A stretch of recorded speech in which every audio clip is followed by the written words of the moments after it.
मंगल पांडे जी मौजूद इस सम्मानित मंच पर लोक जनशक्ति पार्टी रामविलास के बिहार प्रदेश के संसदीय बोर्ड के भारतीय जनता पार्टी के प्रदेश उपाध्यक्ष दिनारा से पूर्व प्रत्याशी आदरणीय राजेंद्र सिंह जी मौजूद यहाँ से पूर्व प्रत्याशी हमारे वरिष्ठ नेता आदरणीय अजीत राय। साथियों, आप लोगों के बीच में शोषित पीड़ित मजदूर किसान नौजवानों के साथ ही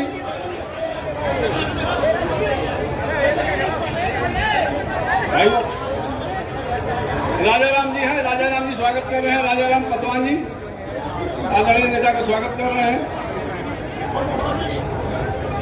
आप लोग धीरे धीरे स्वागत करें, धीरे धीरे आप लोग धीरे धीरे। रवि जी स्वागत करके वहां से जगह खाली कर दें। स्वागत करने के बाद जगह खाली कर दें। प्रतीक चिन्ह से स्वागत हो रहा है माननीय राष्ट्रीय अध्यक्ष का। फोटो ले लीजिए।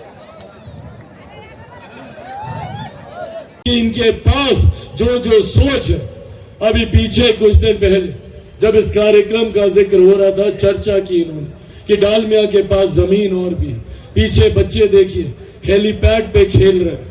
सोचिए अगर इन बच्चों के लिए वहां पर स्टेडियम बन जाए। ये तमाम ऐसे कार्य हैं जिनको धरातल पर एक अनुभवी व्यक्ति ही उतार सकता है, और ऐसे में हम लोगों के लिए ये गर्व की बात है। एक ऐसा व्यक्ति जो मेरे प्रधानमंत्री के इतने करीब हो, एक ऐसा व्यक्ति जो मेरे मुख्यमंत्री के इतने करीब हो। अभी जिन शब्दों में आदरणीय उपेंद्र जी ने जिक्र किया, हकीकत है ये एक लंबे समय के बाद हमारे प्रदेश को ये सौभाग्य मिला है कि डबल इंजन की सरकार आज हमारे प्रदेश में चल रही है। 2014 का इनका जो कार्यकाल था, बतौर माननीय केंद्रीय मंत्री के तौर पर इन्होंने कार्यों को विपरीत परिस्थिति में धरातल पर उतार कर दिखाया।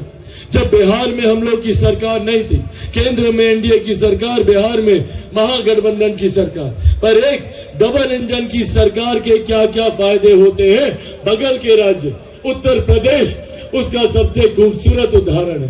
आज वो प्रदेश तीव्र गति पर विकास की राह पर आगे बढ़ रहा है। क्यों? क्योंकि प्रधानमंत्री जी के सोच वाली सरकार राज्य में भी है, और आज एक लंबे समय के बाद हमारे प्रदेश को भी ये सौभाग्य मिला है। पर ये श्रृंखला बनी रहनी चाहिए, ये आग्रह करने आज आप लोगों के बीच आया हूं। ये श्रृंखला तभी बनी रहेगी जब प्रधानमंत्री जी की सोच वाली सरकार, जिसका बनना तय है, केंद्र में एनडीए की सरकार बनने जा रही है, और साथ ही में ये बात भी तय है कि बिहार में अगले विधानसभा के चुनाव के बाद पुनः बिहार में भी एनडीए की सरकार बनने जा रही है। इसमें भी कोई संदेह नहीं। और विनाश चाहे वाला लोग के बाद सीधा सीधी लड़ाई बा, तीसर केहू नहीं के लड़ाई में। और यदि तीसर केहू लड़ाई में केहू सोचत होके तो बेकार बात बा, ओकर कोनो अर्थ नहीं खे। और जो आमने सामने के लड़ाई बात, एक तरफ हमनी के उम्मीदवार नरेंद्र मोदी जी, अमित शाह जी के अति प्रिय उपेंद्र कुशवाहा जी एक तरफ हमनी के उम्मीदवार बनी, और जो सामने वाला हमनी के लड़ाई होता, जो महागठबंधन के उम्मीदवार बा, वो रोवा लोग इनके मालूम बा कि वो लोग कैसन आदमी बा। वो लोग के गलतियों से जीत हो गई कहीं तो वो लोग का करेला क्षेत्र में केहू से बतैला समझैला के जरूरत नहीं के। हमहू सिवान से आइले, हमहू वो लोग से बड़ा लड़ल बनी। ऐसे ही कारा काट के जनता खूब बढ़िया से सोच ले व समझ ले। और ये बहुत बड़ा चुनाव बा, देश के चुनाव बा, और देश के चुनाव में वोट बहुत समझ के देवे के चाहिए। वोट अपन बर्बाद ना करे के चाहिए। वोट के बहुत कीमत बा। 5 साल के बाद ही मौका मिलेला, इस साल मौका ना आवेला। 5 साल के बाद मशीन पर बटन दबावे का अधिकार मिलेला। एक खाली बटन दबाए, जैसन दबाए वैसन 5 साल ले हमनी सब के उपाय ले सर। ऐसे 1 तारीख के वोट के बटन दबावे के बेरा इस सब बात के विचार को के बटन दबावे के बेरा कि हमनी वोट जौन देता नहीं सन, वो वोट जियान तो नहीं के होत, वोट सही जगह पर जाता इस समझ तो होखे के चाहिए।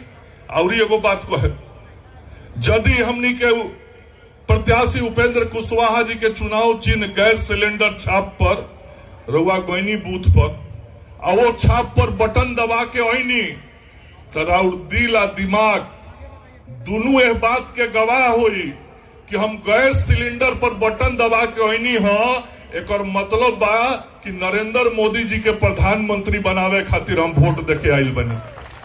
लेकिन गलती से भी दूसरा छाप पर यदि वोट दे देनी तो रउए मालूम ना हो कि हम तो वोट दे देनी लेकिन हमारा वोटवा से प्रधानमंत्री के बनी ये रउए ना मालूम हुई।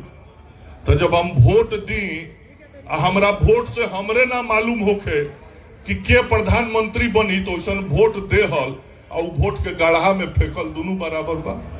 ऐसे वोट के गाढ़ा में ना फेंके के चाहिए, वोट के सही जगह पर देवे के चाहिए। और गैर